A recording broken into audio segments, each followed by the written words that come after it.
কথায় আছে যে রাঁধে সে চুলও বাঁধে। আর আমরা মেয়েরা রান্না করতে একটু বেশিই ভালোবাসি। যদিও রেগুলার রান্না প্রায় করেই থাকি, তবে আহামরি করে তেমন কিছুই করা হয় না।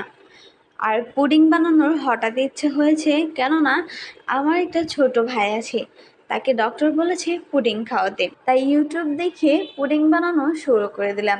ইউটিউবে দেখেছি পুডিং বানানোর জন্য দুধ আর ভ্যানিলা এসেন্স, ডিম, এগুলা আর চিনি।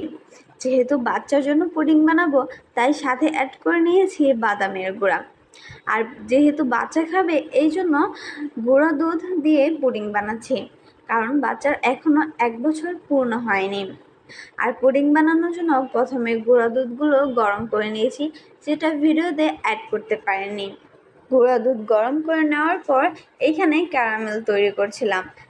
বাসায় চিনি সামান্য ছিল, আর যেহেতু ছোট বাচ্চা খাবে, তাই খুব সামান্য পরিমাণ চিনি দিয়েই পুডিংটা বানাচ্ছিলাম। ক্যারামেল তৈরি করার পর ডিমটা ভেঙে নিচ্ছিলাম। যেহেতু বাচ্চার জন্য বানাবো আর এটাই আমার ফার্স্ট টাইমের পুডিং বানানো, তাই খুব ভয়ে ছিলাম, বেশি নষ্ট করিনি। তাই মাত্র একটা ডিম আর 125 মিলি দুধ নিয়ে একটা পুডিং বানানোর চেষ্টা করছি। আশা করছি আমার ভিডিওটা আপনাদের ভালো লাগবে।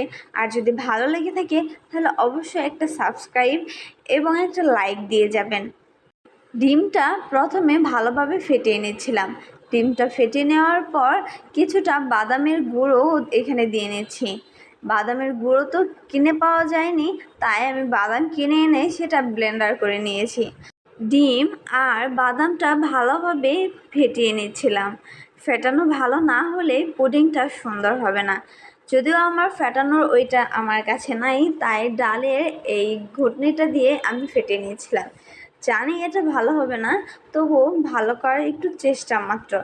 আর এখানে অ্যাড করে দিচ্ছি 2 ফোঁটা ভ্যানিলা এসেন্স। এতে করে ডিমের আষ্টে গন্ধটা আর থাকবে না। জানি না বাচ্চার জন্য ভ্যানিলা এসেন্সটা কেমন হবে, তবে যদি গন্ধ আসে খেতে পারবেন না, এই জন্য দিয়ে দিলাম। আর ভালো করে ফেটানোর পর দুধগুলো অ্যাড করে দিলাম। আর দুধ অ্যাড করে দেওয়ার পর আবার এইগুলো ফেটিয়ে নিচ্ছি। দুধ, ডিম, বাদাম আর অল্প পরিমাণে চিনিও অ্যাড করে দিয়েছি, যেটা ভিডিওতে অ্যাড করা হয় নাই। আর সবগুলো ভালোভাবে ফেটিয়ে নিলাম। এখন এইগুলা ছেঁকে নেব। ছেঁকে না নিলে মিশ্রণটা স্মুথ হবে না, আর পুডিংটাও ভালো হবে না। এই জন্য এটা ছেঁকে নেওয়া ভালো। যদিও এটা অনেকেই ছাঁকে না যারা পারদর্শী, তবে আমি অনেক জায়গায় ভিডিওতে দেখেছি, যখন ইউটিউবে সার্চ করেছি প্রায় বেশিরভাগ ভিডিওতেই ছেঁকে নিয়েছে, তাই আমিও ছেঁকে নিলাম। যেহেতু এটা প্রথমবার ট্রাই করছি, আর বাড়িতেও তেমন কেউ এটা ট্রাই করতে পারে না, তাই ইউটিউবে ভরসা ছিল।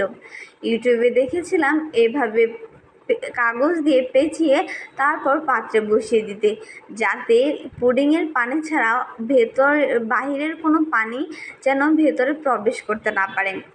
আমাদের বাসায় পুডিং বানানোর এক্সট্রা কোনো বাটি ছিল না, যার কারণে অন্য একটা বাটি নিতে হয়েছে। জানি না শেপ কেমন আসবে। আর বাঙালি ঘরের কাচের জিনিসে তো হাতই দেওয়া যায় না, মায়েরা দেখলে একদম মেরেই ফেলবে, এরকম অবস্থা। পলিথিন দিয়ে পেঁচানোর পর গরম পাত্রে বসিয়ে দিয়েছিলাম। 10 থেকে 15 মিনিট হালকা আঁচে গরম করে নেওয়ার পর সেটা আমি নামিয়ে 2 ঘন্টা ফ্রিজে রেখেছিলাম। আর ফ্রিজে রাখার পর এই তো আমার পুডিংয়ের অবস্থা। ইউটিউব দেখে এই পুডিং বানিয়েছি। আমার আন্টি বলেছে ইউটিউব দেখে কিছু বানালে নাকি এরকমই হয়। তবে যাই হোক, খেতে কিন্তু মোটামুটি ভালোই ছিল। যেহেতু বাদাম দিয়েছি, বাদামের স্মেলটা আসছিল, এই জন্য আমাদের বড়দের কাছে খুব ভালো লাগেনি।